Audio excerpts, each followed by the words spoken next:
Tidak ada yang benar-benar siap kehilangan orang yang paling ia cintai, termasuk Ratna. Pagi itu, langit desa Karangwuni tampak biasa saja. Matahari tetap terbit, ayam tetap berkokok, dan orang-orang tetap memulai aktivitasnya. Tapi bagi Ratna, dunia seolah berhenti berputar. Di ruang tamu rumah kecilnya, tubuh suaminya terbaring kaku. Amir, lelaki yang selama 20 tahun menemaninya dalam tawa dan air mata, kini sudah tidak lagi bernapas. Ratna duduk di samping jenazah itu sejak subuh. Tangannya tak lepas menggenggam tangan suaminya yang dingin. Ia tidak menangis keras. Air matanya mengalir pelan, jatuh satu persatu ke rantai.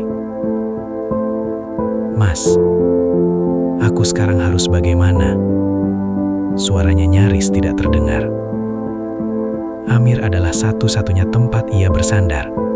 Mereka tidak punya anak.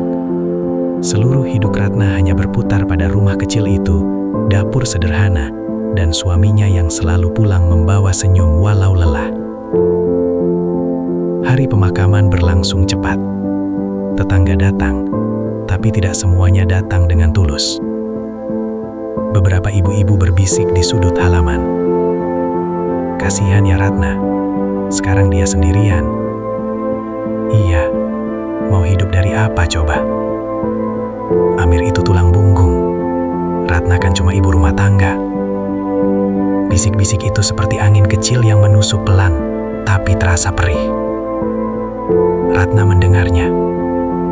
Ia mendengar semuanya, tapi ia tidak membalas satupun. Setelah pemakaman, rumah Ratna kembali sepi. Tidak ada lagi suara televisi keras. Tidak ada lagi suara langkah kaki Amir di sore hari. Yang ada hanya jam dinding yang berdetak belan dan suara Ratna yang sering berbicara sendiri di dapur. "Mas, aku masak sayur kesukaanmu hari ini." Ia tetap memasak 2 porsi. Satu ia makan, satu lagi ia biarkan dingin di meja. Hari-hari berlalu, uang simpanan Amir semakin menipis. Ratna mulai menjahit kecil-kecilan untuk tetangga, menerima upah seadanya. Namun, justru saat itulah, bisik-bisik berubah menjadi sindiran. "Ratna sekarang miskin ya? Pantas dari dulu cuma di rumah. Kasihan, tapi ya gimana?" Kalimat-kalimat itu sering sampai ke telinganya saat ia menjemur baju atau berangkat belanja. Ia tetap menunduk. Ia tetap diam. Setiap malam, ia sholat lebih lama dari biasanya. Doanya sederhana. "Ya Allah, aku tidak minta kaya. Aku cuma minta kuat." Suatu sore, hujan turun deras. Atap rumah Ratna bocor. Ia mengambil ember dan memindahkan lemari tua milik Amir yang sejak dulu tidak pernah ia buka. Lemari itu terkunci. Ia terdiam menatapnya. Itulah lemari yang dulu selalu Amir larang untuk dibuka. Ratna memegang gagangnya. Dadanya berdebar, entah kenapa. Belum ia buka. Tapi tanpa ia sadari, di dalam lemari itulah nasib hidupnya sedang menunggu. Dan seluruh kampung akan segera tahu siapa sebenarnya Ratna. Hujan masih turun ketika Ratna duduk di lantai ruang tengah, tepat di depan lemari kayu tua itu. Lemari peninggalan Amir. Sejak menikah, Ratna tidak pernah sekalipun membukanya.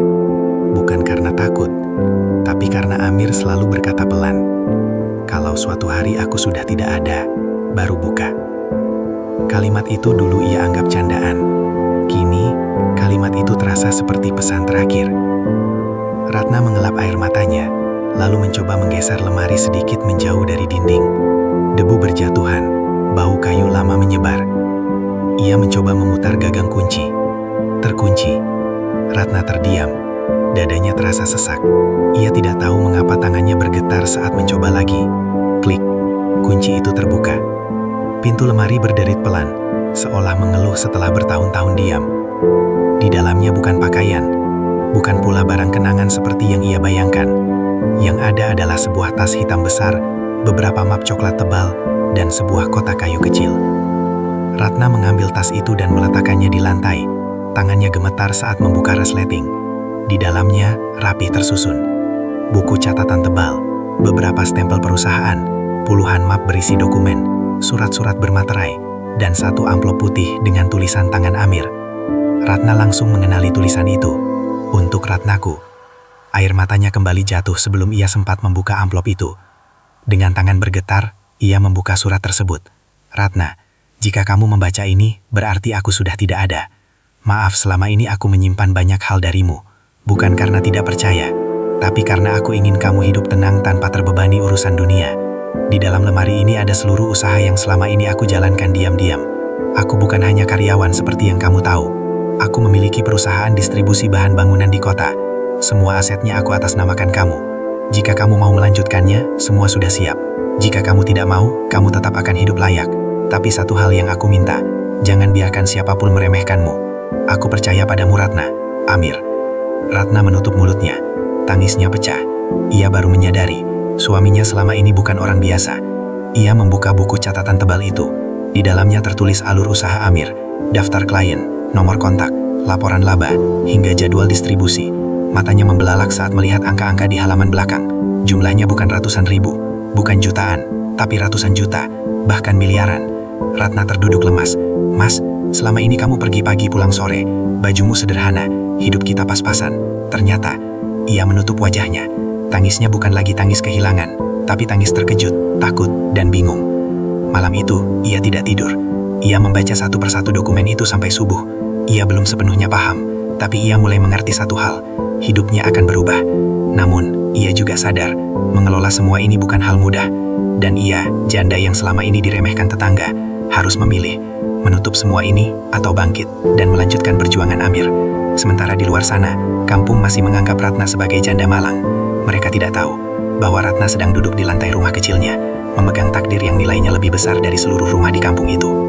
Sejak malam membuka lemari itu, hidup Ratna tidak lagi sama. Setiap pagi, ia tetap bangun sebelum subuh, tetap menyapu halaman, tetap menyeduh kopi satu cangkir, dan tetap menyiapkan 2 piring nasi seperti kebiasaannya dulu. Tapi setelah itu, ia kini duduk lebih lama di ruang tamu, membuka map-map coklat peninggalan Amir. Tangannya sering berhenti di tengah membaca. Ia tidak paham banyak istilah yang tertulis di sana. Invoice, distribusi, kontrak, margin, gudang, semuanya terasa seperti bahasa asing. Mas, aku harus mulai dari mana? Gumamnya iri. Namun satu hal yang ia tahu, Amir percaya padanya. Dan ia tidak ingin mengecewakan orang yang telah mempercayainya sepenuh hidup. Suatu pagi, ia memberanikan diri pergi ke kota. Ia mengenakan baju paling rapi yang ia punya, membawa satu tas kecil berisi dokumen, dan menumpang bus tua yang sering berangkat pukul 6. Di sepanjang perjalanan, ia terus meremas tas itu. Setibanya di sebuah gedung ruko yang namanya tertulis di salah satu map, PT Sinar Bumi Mandiri, ia berdiri lama di depan pintu. Hatinya berdegup kencang. Akhirnya, ia masuk. Di dalam, beberapa orang karyawan terkejut melihatnya. Bu, bisa saya bantu? Ratna menelan ludah. Saya, Ratna, istri Pak Amir. Nama Amir langsung membuat suasana berubah. Beberapa orang saling berpandangan. Pak Amir sudah lama tidak kelihatan, Bu. Ratna mengangguk pelan. Beliau sudah meninggal. Hening sejenak. Seorang pria parubaya segera menghampiri. Saya Pak Surya, kepala gudang. Silahkan Bu, mari duduk. Ratna menunjukkan surat dan dokumen yang ia bawa. Setelah membaca, wajah Pak Surya berubah. Bu, ini semua atas nama Ibu. Perusahaan ini milik Ibu. Ratna hampir tidak percaya. Ia duduk kaku seperti patung. Namun kebingungan segera datang. Setiap orang mulai berbicara, menjelaskan laporan, jadwal pengiriman, masalah stok, dan piutang yang belum dibayar. Ratna hanya mengangguk, walau tidak sepenuhnya mengerti. Hari itu ia pulang dengan kepala pening. Namun ia tidak berhenti. Setiap hari ia datang. Ia mencatat, ia bertanya, ia belajar. Namun justru disitulah masalah muncul. Beberapa pemasok mulai memanfaatkan ketidaktahuannya. Ada yang menaikkan harga diam-diam, ada yang memalsukan nota, ada yang menunda pembayaran. Ratna mulai merasakan tekanan. Suatu sore, ia pulang dengan mata sembab. Ia duduk di dapur, memandangi piring kosong. "Mas, aku hampir tidak sanggup." Untuk pertama kalinya, ia hampir menyerah. Ia mulai berpikir untuk menjual semuanya saja. Tapi malam itu, ia membuka kembali surat Amir. Kalimat terakhir itu seperti berbicara langsung padanya. "Jangan biarkan siapapun meremehkanmu." Keesokan harinya, Ratna datang dengan langkah berbeda. Ia mulai berani bertanya keras, mulai mencatat detail, mulai menolak harga yang tidak masuk akal. Beberapa orang terkejut. Bu Ratna sekarang beda ya. Tapi perlahan, kecurangan mulai berhenti. Usaha belum untung besar, namun Ratna sudah berubah. Dan di kampung, bisik-bisik mulai terdengar. "Ratna sekarang sering ke kota ya. Katanya kerja di kantor." Belum ada yang tahu. Tapi mereka mulai merasa, janda yang dulu mereka remehkan sedang berjalan menuju sesuatu yang besar. Bulan-bulan pertama Ratna mengelola perusahaan terasa seperti berjalan di atas tali tipis. Sedikit salah langkah, semuanya bisa runtuh. Ia sudah mulai memahami alur usaha, sudah berani menegur karyawan, sudah berani bertanya pada pemasok, dan mulai dipercaya perlahan. Namun dunia usaha tidak pernah benar-benar ramah bagi orang yang baru belajar. Suatu pagi, Pak Surya datang dengan wajah tegang. "Bu Ratna, kita punya masalah besar." Ratna meletakkan gelas tehnya perlahan. "Ada apa, Pak?" "Dua pelanggan besar menunda pembayaran. Jumlahnya hampir setengah dari modal kita." Ratna menelan ludah. "Itu berarti kalau uang itu tidak masuk, mereka tidak bisa membeli stok untuk bulan depan. Gaji karyawan pun terancam." Hari itu, Ratna pulang dengan langkah gontai. Di rumah, ia duduk di depan meja makan, menatap dinding kosong. Kalau ia gagal, bukan hanya dirinya yang hancur. Puluhan karyawan akan kehilangan pekerjaan. Malam itu, hujan turun lagi. Ratna sholat lebih lama dari biasanya. "Ya Allah, aku tidak minta dimudahkan. Aku cuma minta jangan kau biarkan aku merugikan orang lain." Keesokan harinya, ia memberanikan diri mendatangi langsung kantor pelanggan yang menunda pembayaran. Ia tidak membawa pengacara, ia hanya membawa map dan keberaniannya. Ia duduk berjam-jam menunggu. Saat akhirnya bertemu, suaranya bergetar, tapi ia tetap bicara dengan jujur. "Pak, ini bukan hanya soal uang, ini soal puluhan keluarga yang hidup dari perusahaan ini." Entah karena ketulusan atau karena malu, pembayaran itu akhirnya disepakati. Namun masalah belum selesai. Beberapa pemasok justru mundur karena mengira perusahaan akan bangkrut. Stok menipis, pesanan menumpuk. Untuk pertama kalinya, Ratna benar-benar merasa takut. Di kampung, gosip mulai kembali muncul. Katanya Ratna mau bangkrut, dengar-dengar usahanya bermasalah. Ratna mendengar lagi, namun ia tetap diam. Ia kembali ke kantor, mengumpulkan karyawan. "Saya tidak bisa janji usaha ini langsung besar," katanya pelan. "Tapi saya janji tidak akan lari." Hari itu, mereka bekerja lebih keras dari biasanya. Dan di saat hampir semua orang mengira Ratna akan jatuh, sebuah kejadian tak terduga datang. Sebuah proyek besar dari kota tetangga mencari distributor bahan bangunan dalam jumlah sangat besar. Dan nama perusahaan Amir masih tercatat sebagai mitra lama. Telepon itu masuk sore hari. "Apakah PT Sinar Bumi Mandiri masih aktif?" Ratna hampir tidak bisa menjawab karena kaget. "Masih, Pak, kami masih aktif." "Baik, kami ingin kerjasama." Telepon itu seperti cahaya kecil di lorong gelap. Proyek itu menjadi penyelamat. Pesanan besar masuk, stok kembali bergerak, uang mulai mengalir. Ratna tidak langsung kaya, tapi perusahaan itu selamat. Dan sejak hari itu, tidak ada lagi yang berani menganggap Ratna hanya janda yang tidak tahu apa-apa. Ia masih sederhana, masih tinggal di rumah kecil, tapi ia sudah berdiri dan tidak lagi mudah dijatuhkan. Sejak proyek besar itu berjalan, suasana di kantor PT Sinar Bumi Mandiri berubah drastis. Truk-truk keluar masuk hampir setiap hari. Gudang yang dulu sering kosong, kini selalu penuh tumpukan semen, besi, dan keramik. Suara forklift, teriakan mandor, dan deru mesin menjadi musik baru di telinga Ratna. Ia masih datang dengan pakaian sederhana. Tasnya kecil, sepatunya biasa. Tidak ada yang akan menyangka bahwa perempuan berwajah tenang itu adalah pemilik perusahaan. Namun, karyawan kini mulai memanggilnya dengan suara berbeda. "Pagi Bu Ratna." Ada rasa hormat di sana. Ratna tidak berubah menjadi pemimpin yang galak. Ia justru semakin sering turun ke gudang, bertanya langsung pada sopir, memastikan timnya makan tepat waktu, dan sering diam-diam membantu biaya sekolah anak karyawan yang kesulitan. Usaha itu mulai berkembang. Tidak hanya satu proyek, 2, 3, 5. Nama PT Sinar Bumi Mandiri mulai dikenal sebagai distributor yang jujur dan tepat waktu. Dan kabar itu pelan-pelan sampai ke kampung. Ibu-ibu yang dulu sering berbisik mulai melihat Ratna pulang naik mobil kantor. Ratna kok sekarang dijemput mobil besar? Iya, itu mobil perusahaan katanya. Nada bicaranya mulai berubah. Namun Ratna tetap sama. Ia masih menyapu halaman sendiri, masih menjemur pakaian di tali bambu, masih belanja ke warung kecil di ujung gang. Suatu sore, seorang tetangga datang. "Nah, kamu sekarang kerja di kantor besar ya?" Ratna tersenyum tipis. "Iya, Bu." "Oh, pantesan." Tidak ada lagi sindiran. Yang ada justru nada sungkan. Perusahaan terus berkembang. Ratna membuka cabang kecil di kota tetangga. Ia merekrut beberapa pemuda dari kampungnya sendiri. Hari pertama mereka bekerja, mata mereka berbinar. "Bu, kami nggak nyangka bisa kerja di perusahaan besar." Ratna hanya tersenyum. "Kerja yang jujur saja, itu sudah cukup." Sejak saat itu, kampung mulai berubah. Yang dulu menganggur, kini punya pekerjaan. Yang dulu sering menggunjing, kini mulai menunduk. Namun, Ratna tidak pernah menyebut masa lalunya. Ia tidak pernah mengungkit hinaan orang. Ia hanya melangkah. Diam, pelan, pasti, dan tanpa mereka sadari, janda yang dulu mereka kasihani, kini sedang mengangkat seluruh kampung di pundaknya.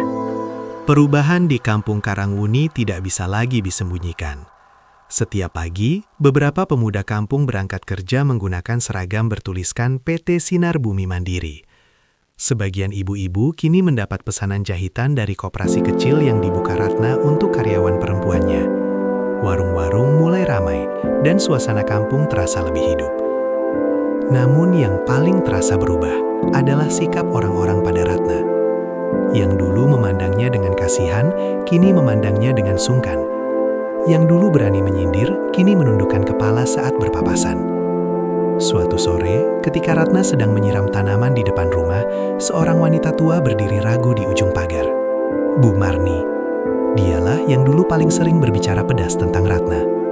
Ratna melihatnya, tapi tidak langsung menyapa. Bu Marni melangkah pelan, wajahnya terlihat canggung. "Nah," Ratna menoleh. "Iya, Bu." Bu Marni memesap matanya. "Saya mau minta maaf." Ratna terdiam. "Dulu saya sering ngomongin kamu, nyindir, ngomong yang gak pantas. Saya kira hidupmu sudah hancur." Ternyata suara Bu Marni bergetar. "Saya salah, Nak." Ratna tidak langsung menjawab. Ia hanya menatap wanita itu, lalu tersenyum tipis. "Tidak apa-apa, Bu. Saya sudah lupa." Jawaban itu membuat Bu Marni menunduk semakin dalam. Kabar tentang permintaan maaf itu menyebar cepat. Satu persatu, tetangga mulai berdatangan. Ada yang datang dengan wajah canggung, ada yang menangis, ada yang hanya berani berdiri di depan pagar. "Nah, maafin ya." Ratna menerima semuanya dengan sabar. Tidak ada amarah, tidak ada balas dendam, tidak ada kalimat yang menyakitkan. Ia hanya berkata, "Sudah lewat." Yang paling mengharukan adalah ketika seorang bapak yang dulu sering menyebut Ratna beban kampung, datang membawa lamaran kerja untuk anaknya. "Nah, boleh nggak anak saya kerja di perusahaan kamu?" Ratna menatap bapak itu lama, lalu tersenyum. "Kalau dia mau kerja jujur, saya terima." Bapak itu langsung menunduk sambil menyeka matanya. Sejak hari itu, Ratna tidak lagi disebut janda malang. Ia disebut Bu Ratna, Bos Ratna, Bu Direktur. Namun Ratna tetap berjalan dengan langkah pelan, tetap menyapu halaman rumahnya sendiri, tetap menyiapkan kopi 1 cangkir setiap pagi, dan 1 cangkir lain yang selalu ia letakkan di sudut meja untuk Amir. Dan kampung itu akhirnya mengerti bahwa orang yang paling mereka remehkan adalah orang yang paling besar hatinya. Pagi di Karangwuni kini terasa berbeda. Udara masih sama segarnya, matahari masih terbit dari arah yang sama. Tapi suasana kampung sudah tidak lagi sunyi seperti dulu. Ada suara motor karyawan yang berangkat kerja, ada truk kecil yang sesekali melintas, dan ada tawa anak-anak yang orang tuanya kini bisa membelikan buku sekolah tanpa harus berutang. Di tengah perubahan itu, rumah Ratna tetap berdiri sederhana. Tidak berpagar besi tinggi, tidak berhiaskan lampu mewah, tetap rumah kecil yang dulu. Namun, di balik kesederhanaan itulah, seorang perempuan yang pernah diremehkan kini memimpin ratusan karyawan. Ratna sering duduk di teras setiap pagi, meminum kopi hangat sambil memandangi jalan kecil di depan rumah. Kadang ia tersenyum sendiri. Ia teringat masa-masa saat ia berjalan menunduk, saat bisik-bisik tetangga terasa lebih menyakitkan daripada hujan dingin. Kini, orang-orang menyapanya dengan ramah. "Pagi, Bu Ratna." Anak-anak kecil sering berlari mendekat. "Bu Ratna, nanti aku boleh kerja di tempat Bu Ratna nggak kalau sudah besar?" Ratna mengusap kepala mereka. "Asal rajin sekolah ya." Di kantor pusat PT Sinar Bumi Mandiri, gedungnya kini sudah bertingkat. Ruangannya rapi, penuh cahaya, dan dipenuhi orang-orang yang bekerja dengan senyum. Namun, Ratna tetap berjalan di antara mereka seperti dulu. Ia tetap bertanya apakah mereka sudah makan, ia tetap mendengar keluhan kecil, ia tetap mengingat ulang tahun karyawan.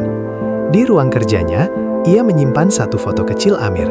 Setiap kali lelah, ia menatap foto itu dan tersenyum. "Mas, kita berhasil." Ia tidak pernah membalas hinaan dengan kemarahan. Ia tidak pernah mengangkat diri lebih tinggi dari orang lain. Yang ia lakukan hanya satu, menepati kepercayaan suaminya. Dan tanpa ia sadari, hidupnya telah menjadi pelajaran bagi banyak orang. Bahwa diam bukan berarti lemah, bahwa kesabaran bukan berarti kalah, dan bahwa orang yang bertahan dengan hati bersih akan selalu menemukan jalannya sendiri menuju cahaya. Kampung Karangwuni kini mengenal Ratna bukan sebagai janda, melainkan sebagai perempuan yang mengubah luka menjadi berkah.